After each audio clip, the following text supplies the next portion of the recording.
The heavy oak doors of St. George's Cathedral groaned shut behind her.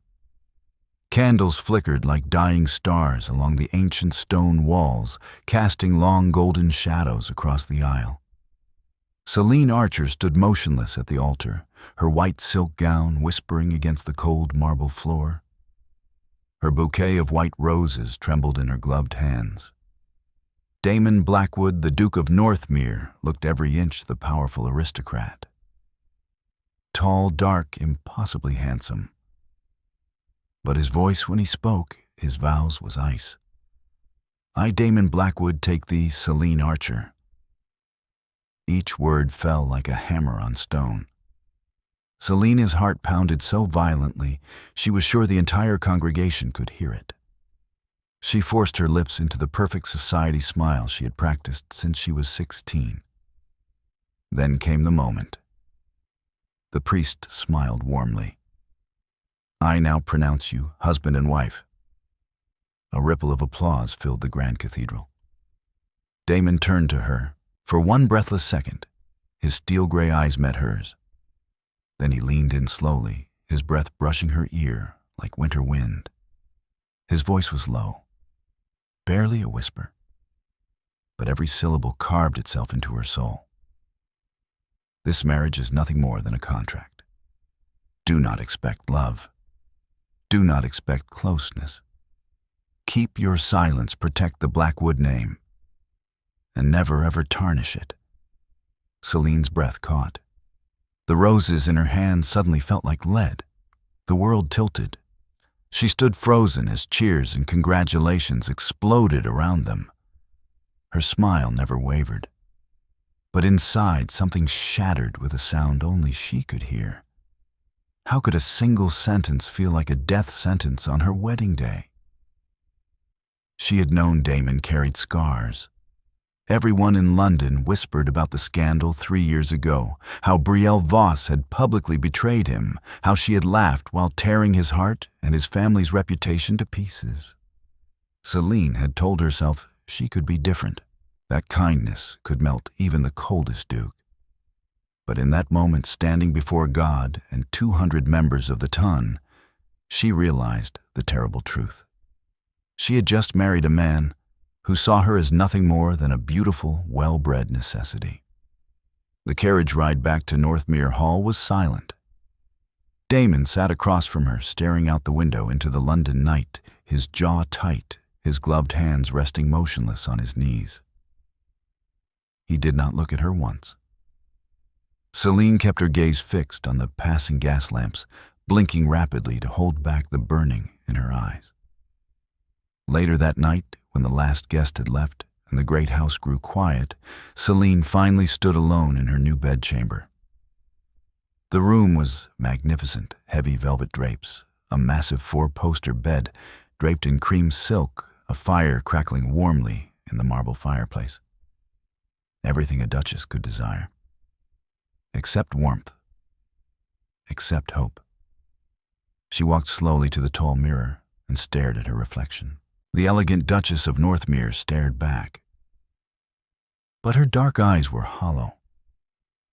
With trembling fingers, she slipped off her long white gloves. The heavy gold wedding band gleamed mockingly on her left hand. She turned it slowly, feeling its unfamiliar weight. A single tear finally escaped, sliding down her cheek and catching the firelight. "What have I done?" she whispered to the empty room. Her voice cracked. "I just sold my soul, and I don't even know the price." Selene closed her eyes, remembering the gentle way her father had smiled when he told her this marriage would secure the Archer family's future. She remembered her own quiet hope that perhaps in time respect could grow into something warmer. Now that hope lay in pieces at her feet. Outside, the wind howled softly against the tall windows. Inside, Selene Archer, the new Duchess of Northmere, stood alone in the most beautiful cage in England, and she wondered how long she could survive inside it before she decided to break free. The days after the wedding blurred into a careful performance. Selene moved through Northmere Hall like a ghost in silk. She attended every dinner, every evening, gathering every ball with the grace expected of a duchess. Her smiles were flawless, her curtsies perfect. She never raised her voice, never asked for more than polite conversation across the long dining table. And Damon, he kept his distance exactly as he had demanded. He spoke to her only when necessary, short, courteous sentences that revealed nothing. His eyes rarely lingered on her face. When they did, they held the cool detachment of a man inspecting a valuable painting he had just acquired. Selene told herself she could live with it. She had been raised to endure. But one rainy afternoon, while riding through the outskirts of London with her maid, everything changed. The carriage passed a row of grim brick buildings. Through the half-open window, Selene caught sight of small figures moving behind dirty glass children no older than 10. Their faces pale, their tiny hands working frantically over sewing machines. Something twisted deep in her chest. Later that same week, during a charity visit, she had arranged to appear proper. Selene slipped away from the main group. In a narrow alley behind the workshop, a woman in a threadbare shawl waited for her. Mrs. Harriet Langford. Her hands were rough, her eyes tired but fierce. In a hurried whisper, she told Selene the truth no one in high society wanted to hear. Little girls losing fingers to the machines, women forced to work 18 hours a day for wages that barely bought bread. Young mothers harassed by overseers who knew they had no one to protect them. Children coughing blood from the dust and damp. Selene stood frozen in the cold alley rain, dripping from her velvet cloak. Her stomach churned. These were not strangers. These were lives tied, however indirectly, to the Blackwood name. That evening, she waited until the servants had retired before approaching Damon in his study. The fire crackled softly. He sat behind his massive oak desk, reviewing ledgers by candlelight. "Damon?" Her voice was quiet but steady. "I saw something today. At the workshops near Spitalfields. The conditions, they are unbearable. Children are being hurt. Women are suffering terribly." He didn't look up at first. When he finally did, his gray eyes were unreadable. "That is not our concern, Selene." His tone was flat, final. "Those matters belong to the lower classes. We have responsibilities to our own name, our own people. Do not involve yourself." Selene felt the words like a slap. She stood there, hands clasped tightly in front of her, fighting the burn rising in her throat. For a moment, she wanted to scream, to demand how he could be so cold when innocent children were paying the price for their comfort. But the memory of his whisper on their wedding day stopped her. "Keep your silence. Protect the Blackwood name." She swallowed hard. That night, alone in her chamber once again, Selene paced the floor. Anger and helplessness twisted inside her like thorns. She thought of Mrs. Harriet Langford's exhausted eyes, of the small, frightened faces behind the workshop windows, of Damon's indifferent voice, and something inside her shifted. The safe, obedient duchess she had tried to become began to crack. 2 days later, under the pretense of a social call, Selene met Lady Naomi Vale in a quiet tea room on the edge of Mayfair. Lady Naomi was known among certain circles as a woman of progressive ideas, elegant, intelligent, and unafraid to speak uncomfortable truths. Selene's hands trembled slightly as she set down her teacup. "I cannot pretend I did not see what I saw," she said softly. "I cannot live in luxury while others suffer because of the very system that gives me this gown and this title." Lady Naomi studied her for a long moment, then gave a small, knowing nod. "Then you have a choice to make, Your Grace. A dangerous one." Selene looked down at her hands. The heavy wedding ring still felt foreign. She thought of Damon's cold warning. She thought of the children. And for the first time since her wedding day, a quiet, burning resolve began to grow in her chest. She would not sit in silence. She would gather proof, even if it meant risking everything she had just been given, even if it meant walking straight into the wall her husband had built between them. Selene lifted her chin, eyes bright with unshed tears and fierce determination. The perfect, obedient Duchess was beginning to disappear, and in her place, something far more dangerous was awakening. The rain fell in silver sheets against the tall windows of Northmere Hall. Inside, the fire in the library burned low, casting restless shadows across the bookshelves. Selene sat at the small writing desk, her pen moving quickly across the paper. She no longer waited for permission. In the weeks that followed her meeting with Lady Naomi Vale, she had begun to act in secret. Careful letters, quiet meetings arranged through trusted servants. And then came Lord Preston Kane. He was a wealthy man with sharp eyes and a quiet reputation for philanthropy. Few knew he carried his own hidden scars from years spent building his fortune in the very factories that now haunted Selene's dreams.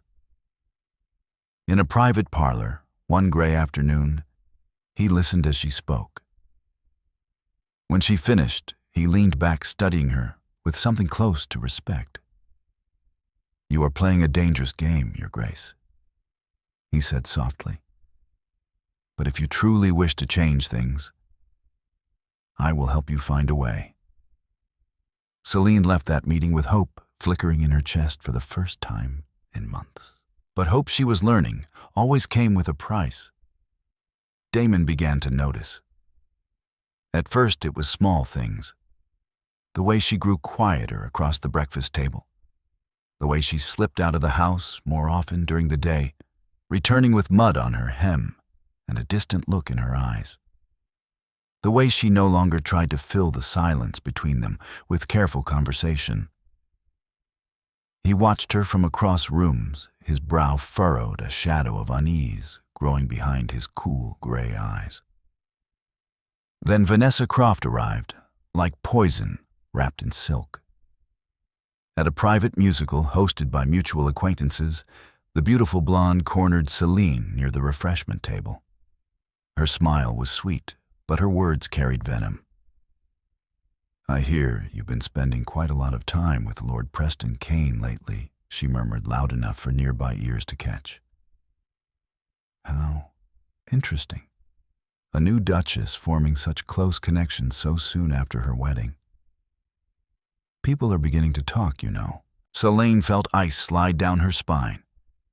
She kept her face calm, but inside fear and anger twisted together. That same fear followed her home. The storm that night was violent. Rain lashed the windows of Northmere Hall like angry fists. Thunder rolled across the sky. Selene had just returned from another secret meeting when Damon's voice stopped her in the entrance hall. "Selene." His tone was low, dangerous. She turned slowly. He stood in the doorway of his study candlelight, carving hard lines across his face. "We need to speak. Now." He led her into the study and closed the heavy door behind them. The sound echoed like a prison gate. Outside, lightning flashed, illuminating the room for one brief, blinding second. "You've changed," he said, his voice tight with barely controlled anger. "You disappear for hours. You barely speak to me. And now I hear whispers that you've been meeting Lord Preston Kane in private. What exactly are you doing behind my back?" Selene's heart hammered against her ribs. She could lie. She could retreat. She could protect the fragile peace she still had. But the memory of Mrs. Harriet Langford's desperate eyes rose in her mind. The small hands of those children. The letters she had received that morning, another child injured, another family broken. She lifted her chin, though her voice trembled. I cannot stay silent any longer, Damon. Children are dying in the shadows of our name. Women are being destroyed while we sit in comfort. I will not pretend I do not see it. Damon's eyes darkened. You would risk everything. His voice rose raw with fury. After the scandal, Brielle Voss nearly destroyed this family with you, would drag our name through the mud again. For people we do not even know. Selene felt tears burn behind her eyes, but she refused to let them fall. Not for strangers, she whispered, her voice breaking. For human beings who deserve better than to be ground into dust so we can wear finer clothes. For a long moment, the only sound was the furious rain beating against the glass. Damon stared at her as if seeing her for the first time, and hating what he saw. Enough, he said coldly. You will stop this foolishness at once, or so help me, Selene. He didn't finish the threat. He didn't need to. Selene turned and walked out of the study, her legs shaking. She made it as far as the library before her strength gave out. The room was dark, lit only by a single lamp. She sank into the deep leather chair and pulled a crumpled letter from her sleeve, the latest plea from Mrs. Harriet Langford. Tears finally came hot and silent sliding down her cheeks as she clutched the paper to her chest. Was she destroying her marriage for a cause that might never succeed? Was she throwing away the only security she had? For people who might never even know her name? The fear was suffocating. But beneath the fear, something stronger burned. A quiet, fierce fire that refused to be extinguished. Selene wiped her tears and stood slowly.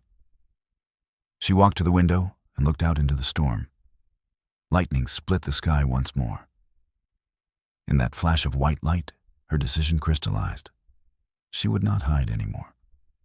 Next week at the large charity gathering hosted by Lady Naomi Vale, she would speak. Publicly. Openly. No more secrets. No more silence. Even if it cost her everything. Selene pressed her forehead against the cool glass, her breath fogging the pain. The perfect Duchess was gone. In her place stood a woman ready to burn, and the fire had only just begun. The grand ballroom of Lady Naomi Vale's mansion glowed under 1,000 candles. Crystal chandeliers sparkled like frozen stars. The air was thick with perfumed champagne and whispered conversations. Hundreds of London's elite filled the room, silks, rustling jewels, flashing laughter, rising and falling like waves. Selene Archer stood at the front of the small stage, her emerald gown catching the light. Her hands were steady now, though her heart hammered wildly against her ribs. This was the moment. No more hiding. No more whispers in dark alleys. She took a slow breath and began to speak. Her voice, clear and calm at first, carried across the silent room. She spoke of the children who could not read because their small fingers were too busy feeding endless needles. She spoke of mothers who worked until they collapsed, their bodies broken long before their time. She spoke of young girls who lost fingers, of boys who coughed blood from the dust of lives ground away in the name of profit and comfort. She never once said the name Blackwood, but everyone in the room understood exactly what she meant. The silence grew heavier with every word. In the front row, Damon Blackwood sat motionless. His face had gone deathly pale. His gray eyes were fixed on Selene with a mixture of shock, disbelief, and something deeper, raw pain. He realized in that terrible moment that his wife had stepped onto a path from which there was no return. Then the storm broke. Vanessa Croft rose from her seat like a queen ready for battle. Her beautiful face twisted with fury. "This is outrageous," she cried, her voice sharp enough to cut glass. "The new Duchess is inventing stories to draw attention to herself. She would smear the honor of one of England's greatest families for her own selfish desires." Gasps rippled through the crowd. Heads turned, fans fluttered nervously. Selene's throat tightened, but she refused to look away. Before she could respond, Lord Preston Kane stood slowly. The room fell quiet again. His voice was low, but carried the weight of hard-earned truth. "I have remained silent for too many years," he said. "But Her Grace speaks the truth. I know. Because I once owned factories just like those she describes. I saw the same suffering with my own eyes, and I can no longer pretend it does not exist." A stunned murmur swept the ballroom. Selene turned her gaze directly to Damon. Their eyes locked across the sea of faces. For one long, aching moment, the entire room seemed to disappear. Her voice trembled, but it did not break. "I choose justice," she said softly. Yet every word rang clear over the comfort of silence. Damon stared at her. Something fractured in his expression, a crack in the ice he had worn for so long. Without a word, he rose from his chair. The scrape of wood against marble echoed loudly in the stunned silence. He turned and walked out of the ballroom, his back rigid, his footsteps measured and heavy. He did not look back. Selene stood alone on the stage as whispers exploded around her like breaking glass. Some voices were shocked, some were admiring, others were cruel. She kept her chin high, but inside her heart was shattering. Later that night, the rain returned harder, colder, merciless. Selene's carriage rolled up the long drive to Northmere Hall. The wheels crunched over wet gravel like bones breaking. When she stepped inside, the great house felt emptier than ever. The butler approached her with downcast eyes. "His Grace has retired to his private study, Your Grace. He has given orders that he is not to be disturbed by anyone." Selene felt the words like a physical blow. She walked slowly up the grand staircase, her wet cloak trailing water behind her. In the dim hallway outside Damon's study, she stopped. The heavy oak door was closed. A single key turned in the lock from the inside, a small final sound that echoed down the corridor. She stood there for a long moment, staring at that locked door. Rain lashed the tall windows. Thunder growled in the distance. Selene pressed her palm against the cold wood. She could still feel the heat of Damon's gaze from the ballroom. She could still see the pain in his eyes when she had spoken her truth. Tears slipped silently down her cheeks. She had done what she believed was right. But in doing so, she had pushed her husband, the man she was bound to for life, further away than ever before.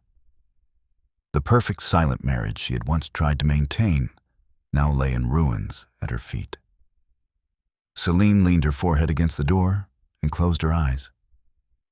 The storm outside raged on. Inside her heart, an even greater storm had just begun. 2 weeks had passed since that fateful night at Lady Naomi Vale's ballroom. The storm had not ended. It had only changed form. Damon Blackwood sat alone in his study, night after night, the weight of London's whispers pressing down on him like stones. His fellow peers avoided his gaze at clubs. Business partners sent careful letters asking questions he could no longer ignore.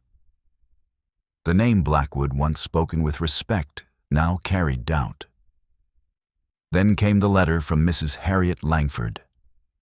Inside were cold, undeniable facts figures showing how a portion of the profits from those dark workshops had quietly flowed into the Blackwood family accounts for years. Damon stared at the papers for a long time. He did not tear them up. He did not deny them. Instead, he sat in silence as the fire burned low, remembering Selene's trembling voice in the ballroom. He remembered the way she had looked at him that night, not with anger, but with heartbreaking courage. And for the first time in years, the walls he had built so carefully around his heart began to crack. On a crisp spring morning, The Grand Council chamber of London's most powerful lords was filled with tense anticipation. Damon stood before them, all tall and composed, though his hands were clenched at his sides. He spoke without notes. His voice was steady, yet carried the raw edge of a man who had finally faced himself. "I have spent too long protecting a name at the expense of innocent lives," he said. "That ends today. Every workshop under Blackwood control will be reformed. Wages will rise. Conditions will be made safe. And every child who works there will be given the chance to learn. I accept that this will cost us profit. But some prices are worth paying." A stunned silence fell over the room. Then came the consequences. Vanessa Croft's carefully woven web of lies unraveled in the days that followed. Letters, witnesses, and quiet conversations revealed her as the source of the cruel rumors against Selene. Society turned its back on her with ruthless speed. She disappeared from the glittering circles she once ruled. Brielle Voss made one final attempt. She appeared at the edge of a private garden party, beautiful and calculating as ever, hoping to exploit the chaos. Damon saw her approaching and met her with ice in his eyes.